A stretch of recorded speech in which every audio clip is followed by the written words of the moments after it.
Thank you for joining us, and thank you to our panel who will be leading today's discussion on Attack the App. My name is Martin from Psy, and I'm joined by Sharon Halperin, Head of Information Security at Tinder, Tomi Tuominen, who is the VP of Security at Wolt, David Bental, Director of Information Security at Snappy, and my CEO and founder of Psy, Reuven Aronashvili.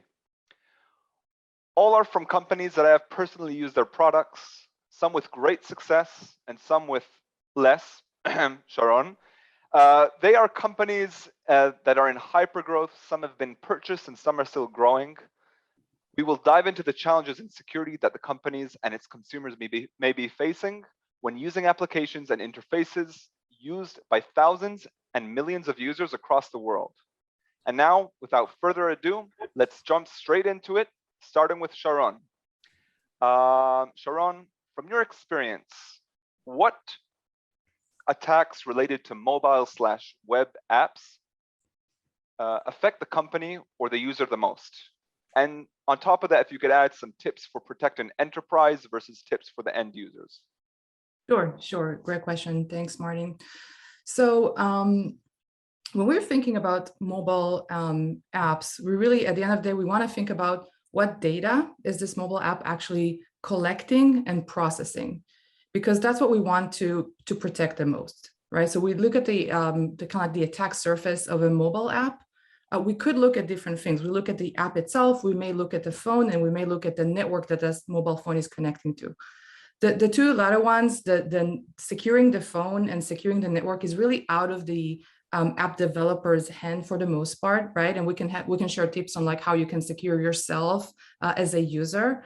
But where it comes to securing the app itself and where mobile app might be different, it's not that different than a web application. The additional things may be like, the mobile app may have your location at all times and could be used for additional monitoring. Most of the data that is processed at the end of the day, it is stored not on your mobile app, at least long term. It is not stored on your mobile app. It's probably stored in a data center or one of the cloud providers somewhere, right? So depends on what the attacker is after. If it's really after you specifically, is it a targeted attack for you as a person, or they're just trying to attack the company and want to get a hold of a lot of data, they'll probably go in different routes, right? So most of the attacks that we're usually protecting from mobile companies and mobile app companies, we're trying to protect where the data is for the most part. And of course, we're also protecting the app itself with things like secure login, 2FA if that's an option, making sure there's no data leaks in the app itself and things like that. Okay, Tomi, I would love to get your opinion on this too. So first of all, I don't think that this is a question where you can have this kind of a one-size-fits-all type of an answer. It really depends on what kind of business you're into or what kind of enterprise you're running. As an enterprise, you're mostly interested in existential things, like things that could really, really kill your enterprise completely. And here, obviously, I mean, once you have identified those, the data usually is like Sharon mentioned, the data is usually in the center. You're absolutely in the process of protecting the most important data. And there are obviously some security boundaries there, like you want to minimize the attack surface. So it might be internet-facing APIs, or it could be, depending on the type of application that you're running, there are some tricks that you can do there. Things like device attestation, that you're actually making sure that the requests that reach to your APIs and endpoints, they actually originate from the phone.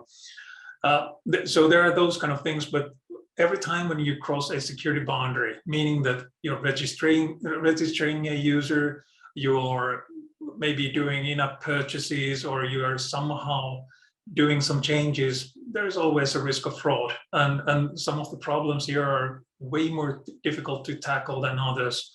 For example, initial user registration, it can be really, really difficult because at that point, you don't really have that much information about the user. So you expose yourself to things like SMS fraud or text message fraud, or spamming a bunch of random users when you're trying to validate the email addresses. And there is only so many things that you can do. I mean, you can do some CAPTCHAs or device attestation type of things, but there's always going to be some amount of exposure left. Yeah, David and Ruby, feel free to jump in.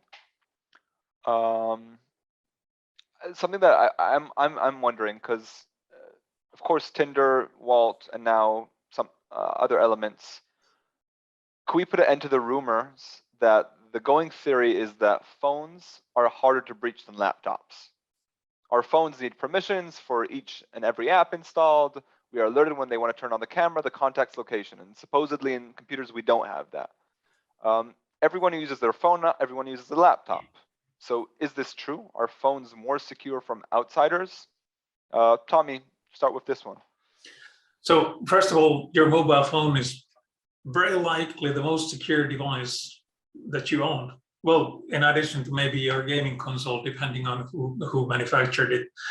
But your mobile device was designed without the security or technical debt that all the legacy systems basically have, like pretty much each and every operating system out there, especially the desktop operating systems. But there are also like huge differences between mobile ecosystems. So Android, I mean, that it's basically done by the biggest ad agency in the world, whereas iOS, meaning Apple devices, are completely controlled and manufactured by Apple. And only one of these companies actually go out on record saying that your privacy is a fundamental human right. And I can tell you it's not Google who's saying that. There are quite a few things here in play. So especially iOS, the design has been extremely well designed, or it's extremely robust. And it's not because Apple wanted to make the most secure device on the planet, but it's just because they want to protect their business model. They're getting 29% of each and every application ever sold out on App Store. And that basically made them to design or kind of encouraged them to design a very, very secure thing. The iOS design, it is actually very good. There are lots of things happening also on the App Store side. If you're a regular user, you don't really see any of that, but they are doing a bunch of things like static analysis or dynamic analysis. Some of the applications are even audited manually, and they are doing lots of things like notarization and the whole developer experience where you need to apply for a certificate and so on. This whole thing is like magic to end users because they don't really see any of this. But yeah, absolutely, to answer your question, mobile devices, especially the ones from Apple, are well designed. Obviously, if you're a high value target, the rules change. Because you can still get those like 5 million zero-click chains for iOS, but then you need to ask yourself if you're worth 5 million euros, because every time the bad guys are using those techniques, they're effectively risking burning their toolkit. And for most of us, the answer is that no, you're not worth it. Sorry, L'Oreal. Yeah, Ruby, agree, disagree?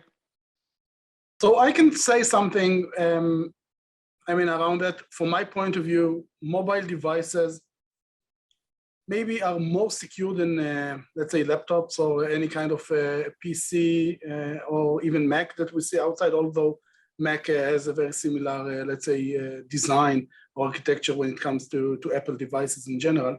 However, it's not absolutely like 100% protected. And I know that no one meant to say, of course, Tomi didn't mean to say that it's 100% protected. Yeah. I can tell you that in our history, we've seen multiple attacks against mobile devices, and the architecture there actually is harder to breach, harder to get, let's say, the really beneficial things that you can get from a PC or let's say computer kind of environment.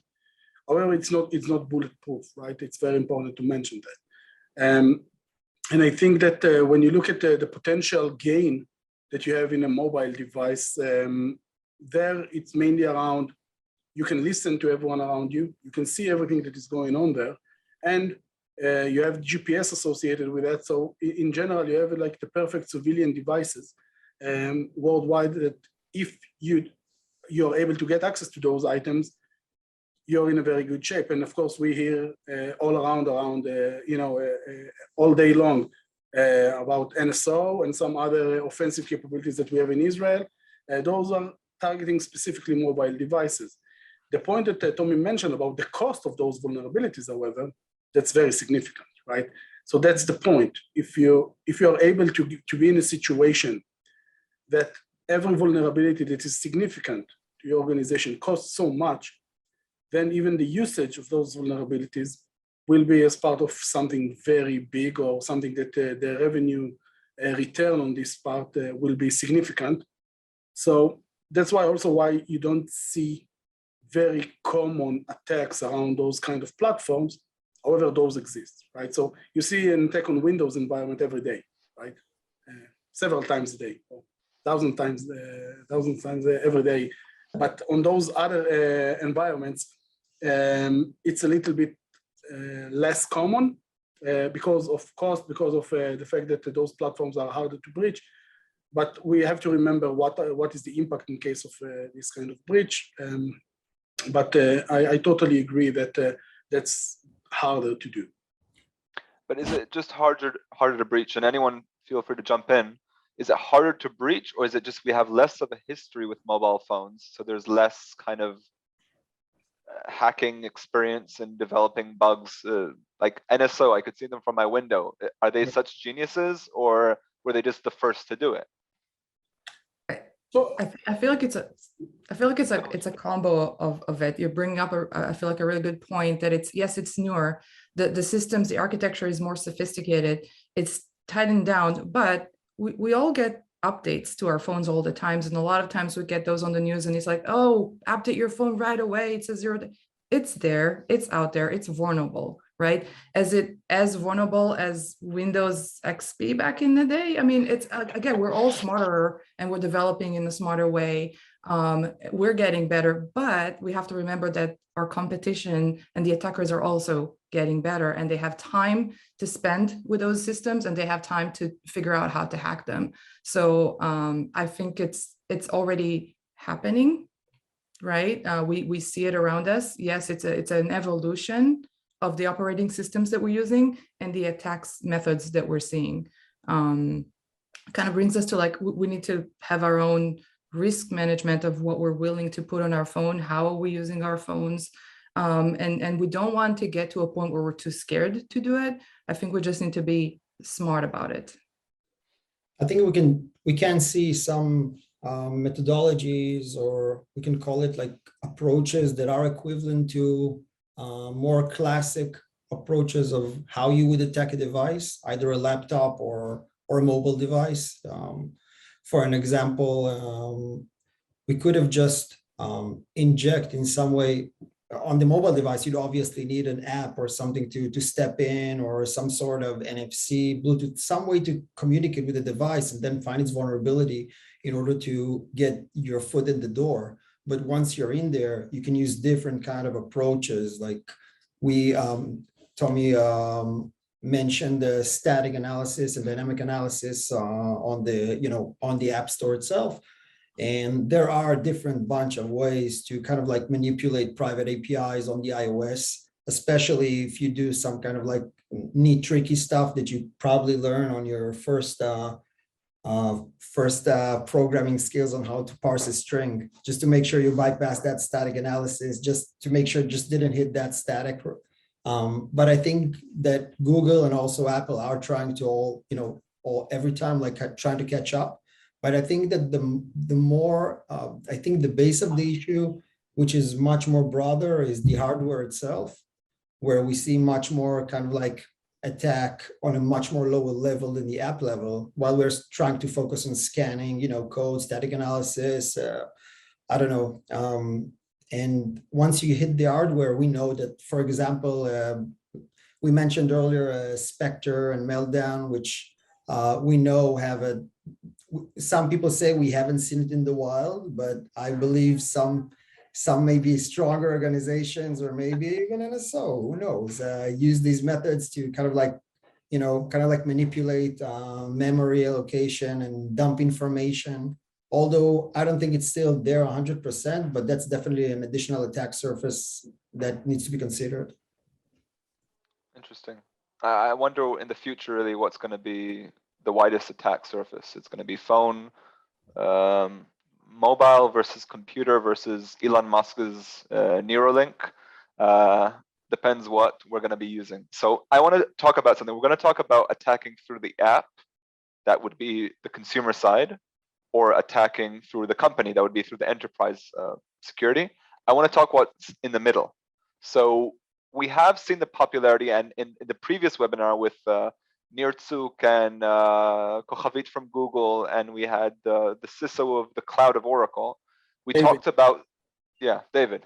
We had, of course, supply chain attacks on the rise. Why? Because if you target the reseller and provider, you get all their downstream customers, and you kind of get admin access.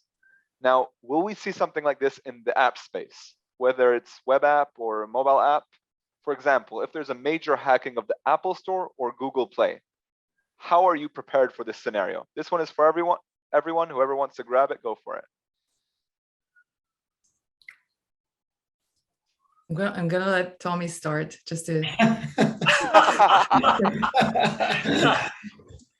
Oh, first of all, I mean, I might be a bit biased because I have pretty good visibility to how the Apple App Store works. And I think that a large scale compromise there would be very, very difficult to achieve. I mean, if there's one thing that Apple is very good is designing these kind of things. I mean, maybe Google should ask them how to do it properly. But to some extent, I think this whole supply chain thing is already happening. And it is one of the hardest problems out there to solve. I mean, there are, we have all seen this situation where a random Romanian 14-year-old guy maintains the most critical system on your stack. It doesn't matter which kind of enterprise you're running. And that's why we are also seeing quite a few initiatives around this. Like there's lots of interesting things happening, like binary transparency. If you want to have a look at this, you just go to binary.transparency.dev and you can see what kind of things those guys are doing there. Also, reproducible builds. So there is reproducible-builds.org that is doing these kind of things, and also system transparency. So system-transparency.org. All these guys are actually trying to solve the same problem, that they just have different approaches to this. Supply chain in general is pretty loaded term. It means different things to different people, but the problem pretty much stays the same. And I definitely don't see this problem going away. One of my favorite sayings is that for every complex problem, there is a solution that is clean, elegant, and wrong. I bet that we're going to see quite a few of those while trying to get this one right. Yeah, I really agree with you. I think, you know, the attacking a company, even if it's a mobile app direct to consumer company, at the end of the day, attacking the app, the app itself is probably an inefficient way for the attacker to get what they want. And if they want access to a lot of data, like I said before, they probably want to go to where the data is. But at the end of the day, we're all of us, any company out there, consumer facing, non-consumer facing, are heavily dependent on third parties or vendors, whatever we would choose to call them, which causes that supply chain risk, really, because it's very hard for us to control, right? We have to have a vendor risk management program, and we have to actively work in that, because that's what makes us vulnerable. We can protect our house, we can protect our network, but at the end of the day, if an attacker, if we're using a vendor like a lot of our companies, if that attacker gets to us through that vendor, right? Let's look at the SolarWind attack, for example, right? Yeah. SolarWind, trusted vendor, or ran trusted product by thousands of organizations, including governments around the world, right? We all trust it. We consider it safe. We might have tested it to know it's safe, but their state can change, right? They were inserted with malware that inserted malware into system updates that we're all downloading. The state of a vendor can change, so that it's a very delicate situation, and we're kind of like living with that risk at all time, and we're trying to manage the risk that we're introducing through our vendors.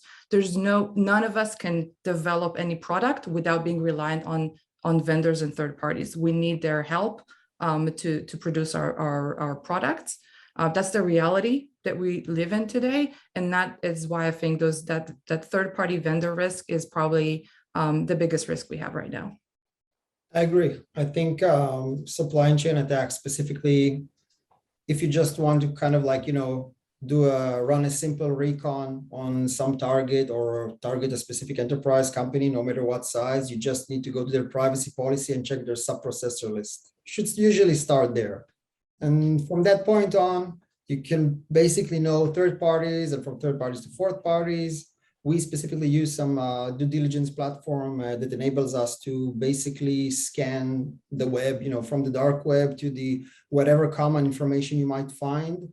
And sometimes we might find some misinformation, as I might call, where you decide which sub-processors you tell the world that you are using and which ones you're not. And I think that is kind of like,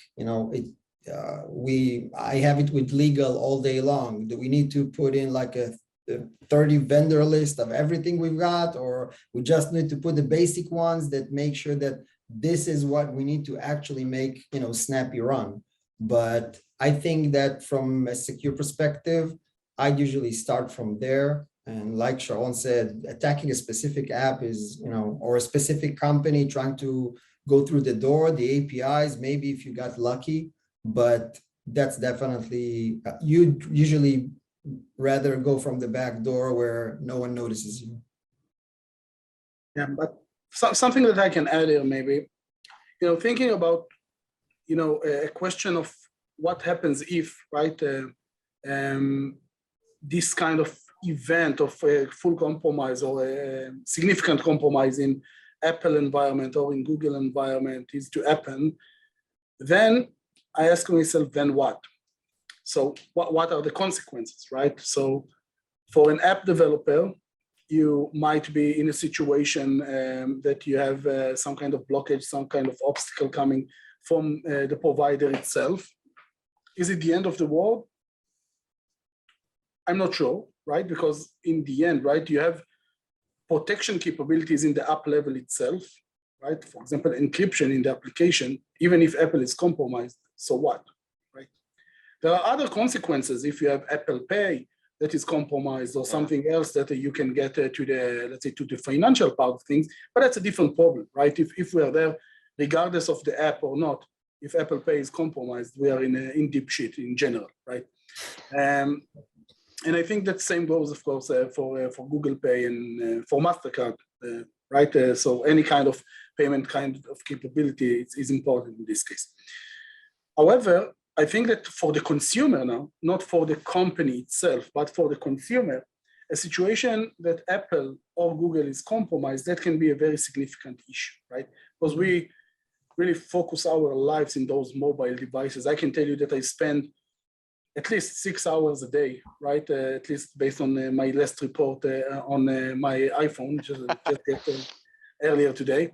6 hours a day you are in your mobile, right? Emails, your work applications, your regular, of course, applications, whether it's Tinder, Snappy, of course, Wolt, because we need to eat, right? And that's part of your daily, routine. If that's not there anymore, I can tell you that it will be a significant inconvenience to the list, right? And sometimes even much more complicated situations for a lot of people. So when this kind of situation happens, I don't think that the world is ready for that, but not because of the app providers, but because the impact that we are going to feel as consumers there, and I'm not sure that we are ready for that. You know, we've just had a few months ago, just 2 hours or 3 hours downtime of WhatsApp, and the world went crazy, right? No one could live. That was crazy. Think about now Apple is down. I don't see how we are able to overcome that. So to your question, Martin, we are not prepared. We're not prepared, no. As a population, right? Yeah. And I'm not prepared for my history of Wolt orders to be revealed to the world.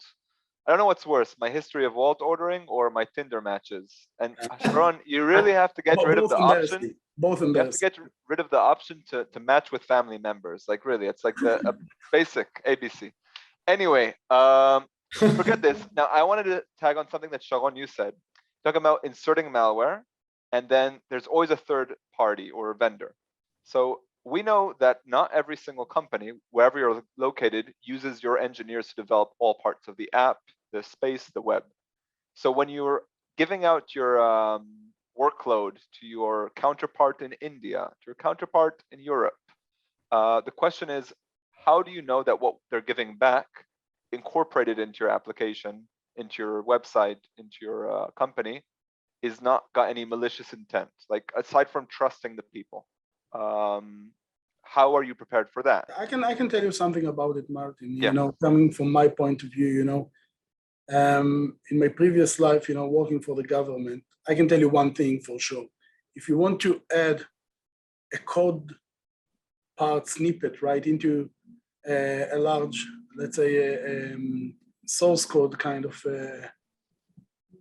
let's say, environment, and stay under the radar, that's a very big problem, right? It's not something that is easy with all the procedures, with static code analysis, dynamic code analysis, manual source code review, managerial review, everything that you have in there. You know, we had like a contest in the army at the time. How do you write malware in one-liner? You know, just one line of code, and you're able to create something that will be that you're able to connect remotely, like a backdoor. That's something that is very hard to avoid. However, all the procedures that were mentioned here, those are the right things to do, right? That those are the code reviews and making sure that everything is tight, that you don't see more than you should expect, and so on and so forth. That's really to remove or reduce the level of the problem, adding also some kind of fear factor in a way that someone will identify what you try to do. But you know, maybe the bad news here is that if someone is determined enough, if someone has really the focus to do that, and all the determination around that, and the access to the code, right, and the interest to do that, then that's probably possible, unfortunately, in every kind of environment. Yeah. Just my 2 cents here. I just think that it really depends. I mean, as an attacker, maybe altering the source code is not the best idea to begin with. I mean, I would rather use something like post commit hooks on GitHub, or then just own your Jenkins server. I mean, everybody and their neighbor is running Jenkins or some sort of other CI/CD pipeline. And we once, in my previous life, when we had to compromise an organization, what we did, we just kindly asked a Jenkins maintainer to add us as maintainers to one of the fourth biggest plugin in the world at that time. And the guy just added us maintainer rights with one email. So if you can do that, why bother? Then you can just insert whatever you want. We just showed that to our client, and they were like, okay, you guys win. It's very, very easy. We didn't even have to do anything. The fun part when you inject a remote execution to Jenkins is that everyone, especially when it's not deployed as like in the right architecture, it just, you know, as an executioner, it just crunches the CPU all day long. So you can just run whatever malware as intense as you wish. And everyone's saying, Jenkins is 100% CPU. Well, it's working. So I actually had the past experience with mitigating crypto mining on a Jenkins. and it was amazing. It was amazing just to even research and finding it. But like you said, this is a great way to walk through the door. You know, to connect the last two questions together, this really makes me think about the holiday scare of Log4j, right? Because this is kind of, you know, it's a Log4j? I trusted didn't hear about that on You didn't hear LinkedIn. about it? I'll tell you about it later for like hours. This is like, you know, it obviously can easily happen again, but like a little piece of code that we're so many of us are using, so many different services are using, trusting, right? And all of a sudden we all have to scramble around at the end of the month trying to check with all our vendors, check ourselves, check with the world, like where are we vulnerable, update like crazy. This is kind of like related to the last two questions, but this is the reality, I guess, that we're in. Yeah, and Sharon, you mentioned that before, also with SolarWinds, right? Source code review there actually led to a compromise that is quite significant. So I'm totally with Tomi. I think that there are much easier ways to do that, and sometimes even easier than just calling someone, unfortunately, right? And ask to be joined to the Jenkins, let's say, part of the organization, to the CI/CD pipeline. But in any case, right, that's something that we need to take into consideration, of course, and we cannot assume that someone won't try to get access to our source code. But I guess that's clear. 100%. Yeah. I want to talk something. This one is for David. And of course, it's super relevant because Wolt, congratulations on being purchased. Tinder was purchased by a different company, Match.com, a longer time ago. But Match Group is our umbrella company. Umbrella company, yeah. And the question is hypergrowth in companies. So David, hypergrowth creates hyper risks, I'll call it. When you're working for a company that is considered in hypergrowth, for example, you're doubling your customers, congrats. You're doubling your team, you just doubled your funding. And what's the accompanying growing pains / risks that come with that? So I'd like David, then Ruby, and then whoever wants to jump in, go for it.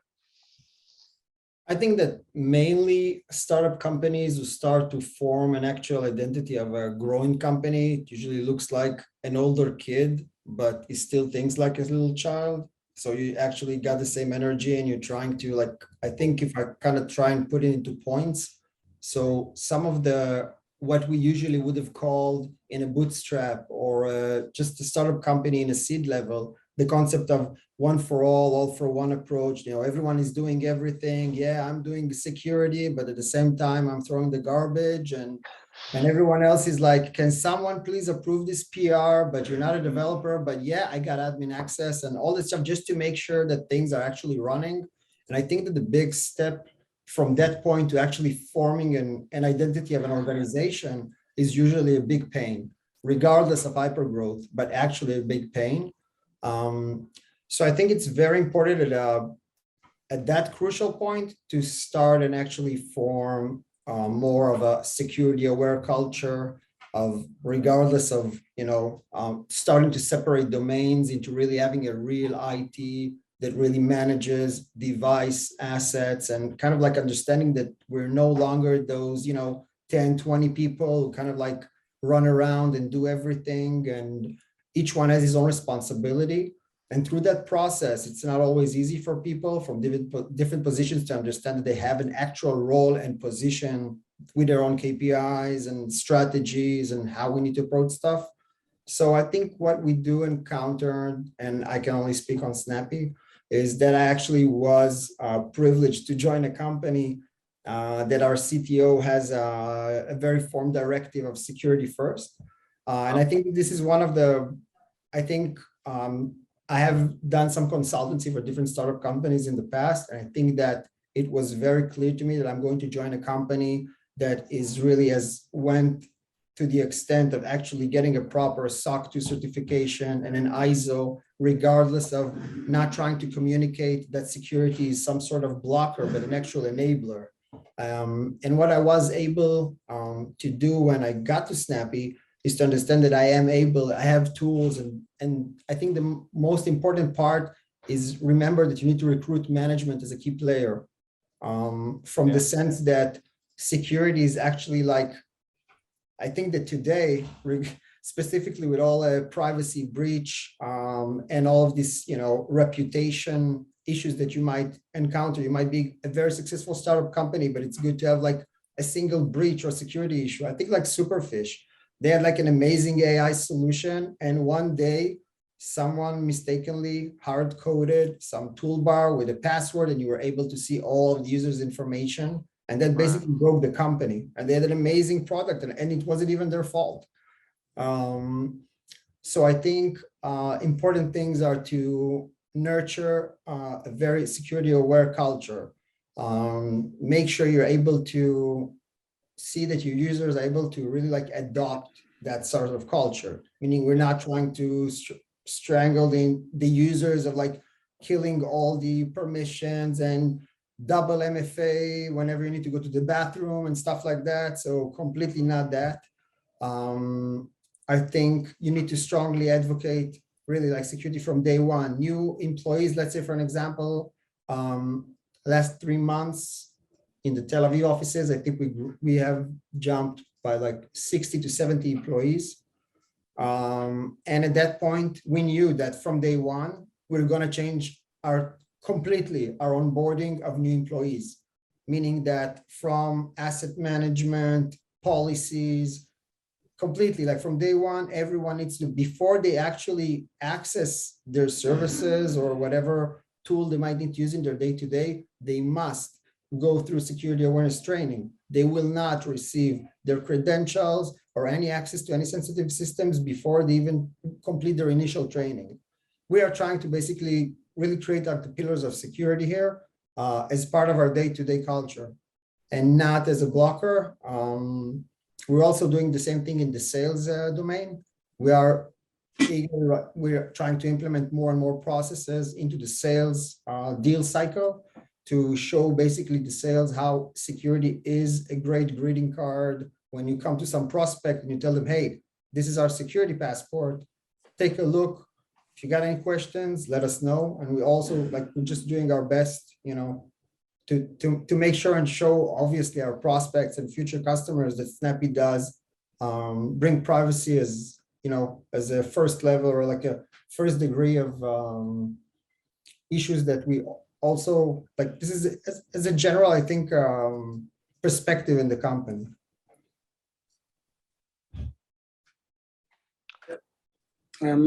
I can add to that maybe that, when you start, a small startup at the beginning, right? Then you have one consideration, and this is business only, right?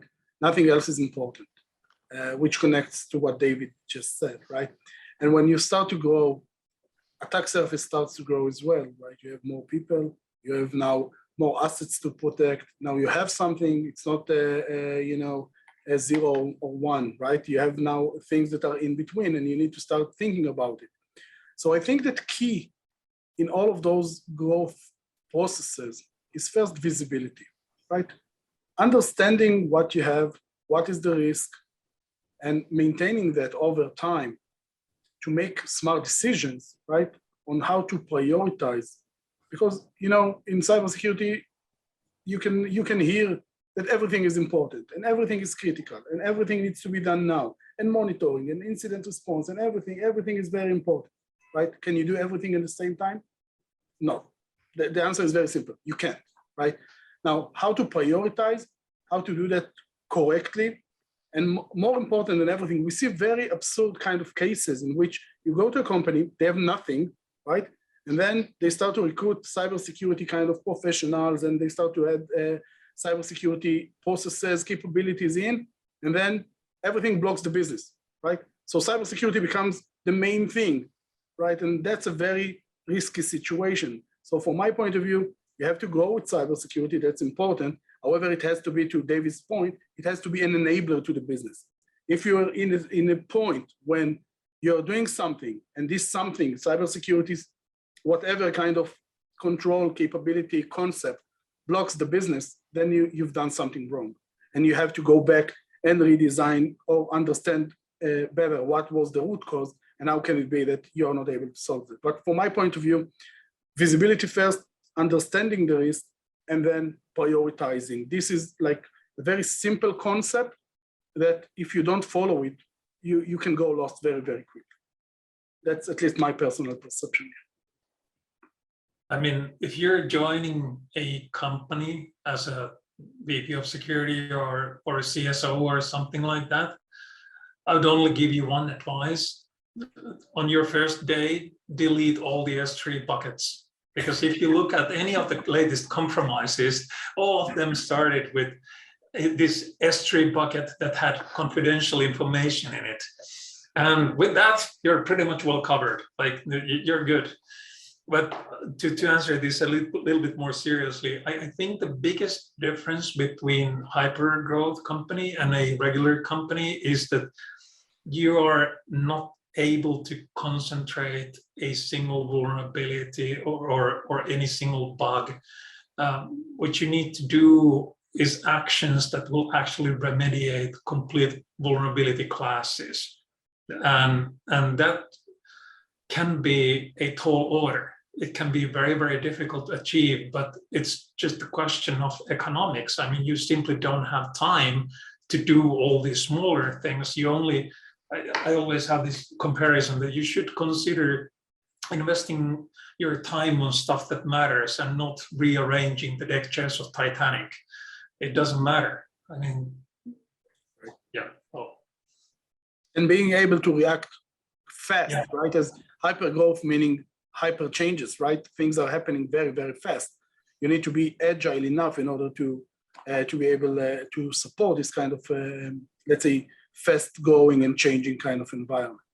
Yeah. So the German approach of let's plan 5 years ahead, right, wouldn't work in this case. Right? Yeah, you have to run alongside your business all the time, like in order to be an enabler, because they're running very fast, right, these days. The continuous development and deployment that we're seeing, there's no longer like many breaks in the process. So you have to be able to constantly be aware of like what's going on and to put those breaks kind of like or rules, let's say config rules where you can, to make sure you're catching it and be ahead of those changes. And the other thing is that developers, nowadays they need a lot of access and they have a lot of access, right? That's part of how the development organizations are structured these days, to allow for that speed. So we as a security team, what worked for us 5 years ago is not necessarily working for our development teams today. So we have to evolve as well. And that's what we're seeing, a lot of new tools, a lot of new security tools that are focused on the DevOps ops world.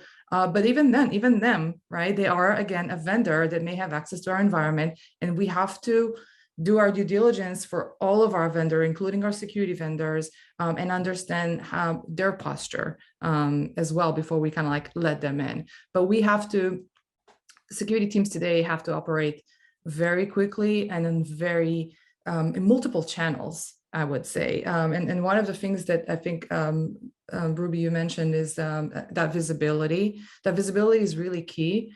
Understanding that, sometimes startups, you get like, hey, you come join our team, build your own team. For me, it's like a huge red flag. I know like this means you have probably nothing if you want me to build my own team in whatever. So that is scary, because there's so much work for the security team in so many different channels, right? We have our compliance channel because we want to enable the business. We need to look at to David's point, we need to look at our assets. We have to have our IT security together. We need to look at our cloud environment. There's like risks everywhere, and we don't want to be like crying wolf all the time. So we really need to strategize and prioritize what are we tackling? And to Tomi's point, do it like with that hammer approach of like, make that problem go away somehow, right? By blocking an option, for example, right? Like make that possible mistake go away. All that while we're trying to enable the business and be a partner and really even provide them a lot of value as much as we can. So security work is not easy. And in a modern company, you cannot be the blocker. I mean, if you say that I'm going to use my vast power of certification to block your action, people are going to go like, well, that's a nasty thing to do on your last day. You know, you should be really Yeah. Well, I always like to say that what happens in this fast-paced environment is that basically we build the plane while it's in the air, and meantime we're serving the flight attendant is trying to hold the tray while every air gusts are coming in while we're trying to complete the plane while in air.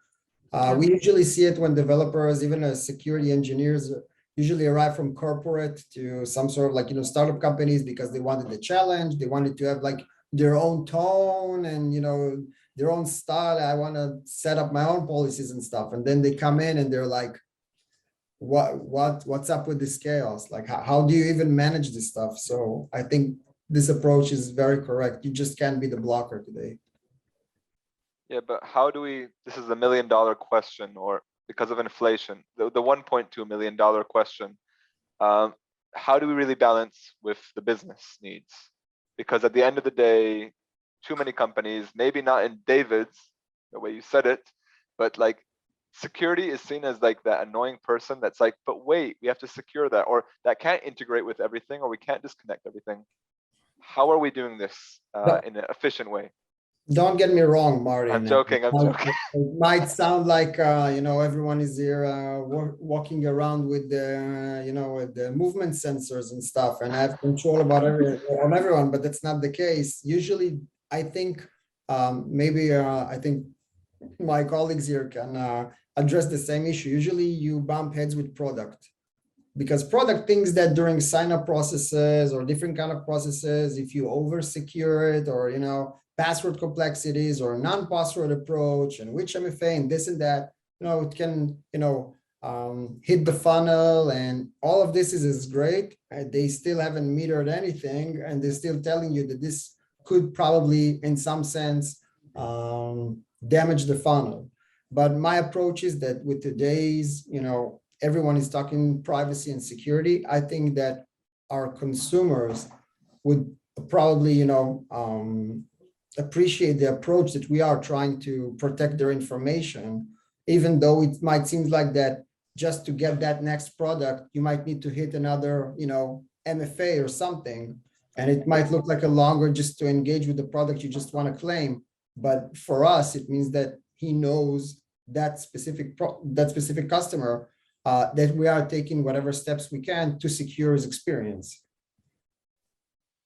I have like the most important principle I have is that instead of telling what time it is, you need to teach people to look at the watch themselves.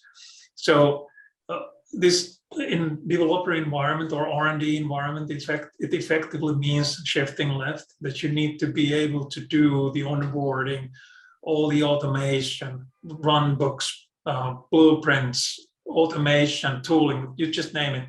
Maybe I said it twice, but anyways, it's so important. So you need to make sure that everything that you do actually integrates to the developer experience, and not in a way that they need to change their workflow somehow, but you offer the tools and the guidance in a way that it will just be part of their usual daily workflow. That's how you win effectively. Yeah. And to stress again the awareness point, to teach them how to read, the time. Definitely, we have to continue to partner with them all the time on increasing awareness in many different ways. To make sure that they are more security minded. That really depends on where they are in their career. Sometimes it's really partnering with the senior staff because, if they've been around the block, they've seen a couple of things, they understand the value of security, and help kind of like instill that in a younger, generation of developers. But that awareness piece is really key for that partnership that we want to build with the business. Okay, well, I would like to, this was way too polite, this conversation, but it's fine. I'd like to end with a round, if it's okay. Starting with David, Tomi, Sharon, and then Ruby. I would like you to give a tip for personal security for every person listening to this. And on top of that, if you could give a tip to security leaders in growing companies, such as the ones that you are in. So I think as a personal individual who is minded to security, I think that the basic concept of, something you might know, you might have, or the entire concept of we've been walking around with saying, I have my own password, I have my MFA, I think I'm secure enough, and that's fine. I think people should educate themselves more, or we should try to engage people with more of like security, like I said, awareness, training and stuff like that on the private level, not even as part of a company or as an enterprise. Just understand more what it means when you install an app and it asks you to, I need this list of 20 items in your permission, and you're like, I don't know what it means, but I think I'll accept it. So most of people are not technical, and I think Ruby also pointed it out that most people would say, oh, I just installed this, Zoom once. Zoom doesn't look like Zoom, but it says it's Zoom, and it just needs access to my video and sound. So I think that's fine. I think people need to have be much more minded to their privacy and not for their needs, saying I need this app now to get my work done or get my own stuff done. I think it will suffice, but I'm not really aware of what's happening in the background. So I think people need to be a bit more, educated on the private life. In the sense of to the professionals, I think that we always need to stay on top of our game. I mean, things change. Sharon said also what we did, methods we did, and tools we used, or I don't know, reports we used to analyze from security perspective 5 years ago actually has nothing to do with attack surfaces and the entire dynamics of how business runs, either if it's in hypergrowth or in enterprise.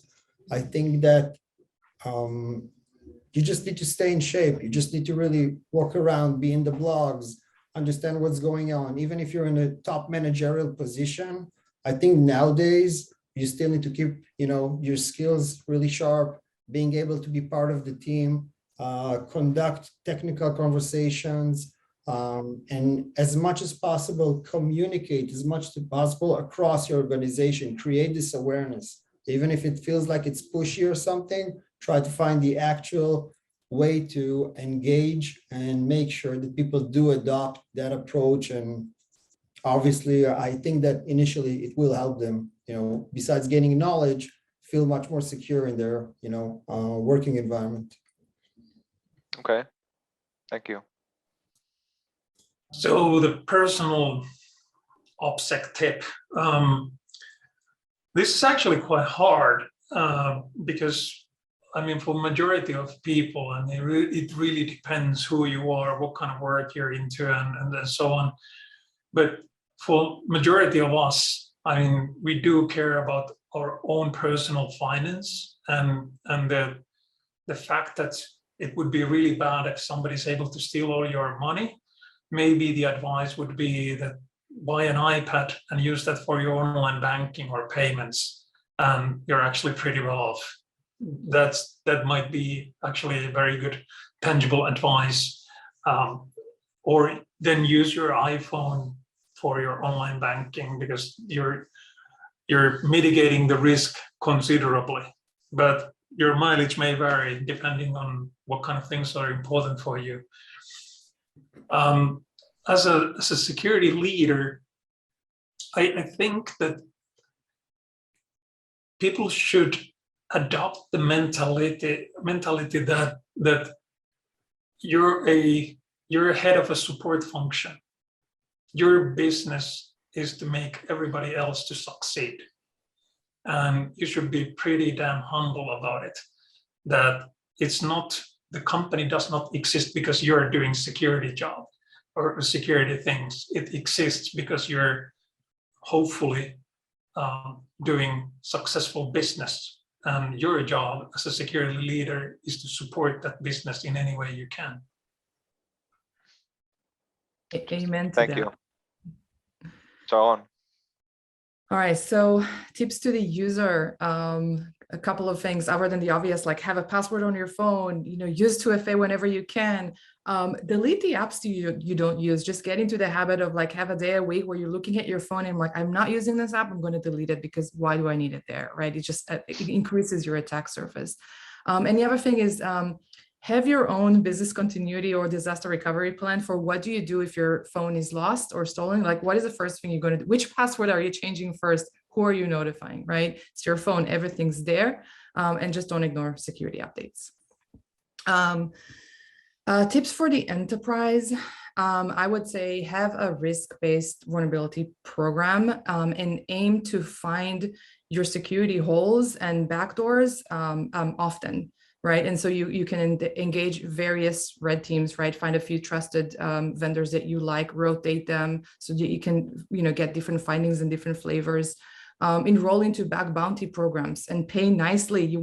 If you are enrolled into a bug bounty, pay nicely so that you can get the best hackers on that program to hack your environment, right? This is the, kind of like the easy things you can do to outsource some of the work because you're so focused, there's so much ground to cover. Like I said before, there's a lot of ground to cover for us within our business. And it's sometimes hard to pull out and say like, where's my biggest risk? So bring in those red teams or your bug bounty program to really shed a light on like what is going on with your environment from an attacker point of view. Yeah, that will be my tips for the enterprise. Thank you, Sharon. So after all the smart things that were said here, I will say just add maybe two things here. First, for the consumer, I would always suggest to assume breach kind of situation. That means if you go to the shower and you want to hear music from your phone, you can do that, but don't aim the camera directly to where you stand, right? Assume that someone can really see that, right? So that's, I mean, from my point of view, once you understand that that potentially can be malicious in a way, and you understand that, I think that the risk that you have is another layer of defense as a human being defense. That's something that can take you a long way. That's for the consumer. For the security leaders in general, I would say here maybe two things. First, I really connect to what just Tomi said, as a supporting function in the organization, you need to know how to say yes or tell us what is the right way to do something. Don't tell us no, right? Because the one thing that you really hate to hear from your security supporting team is no, you cannot do that. So really adopt the approach that don't say no, tell me the way, what is the right way to do something. That's the first thing. The second thing that I would say is when you choose your battles in cybersecurity, that means what you are going to do, what you are going to fix, what you are going to mitigate, where you are going to invest. Make sure that you go to the things that you can complete.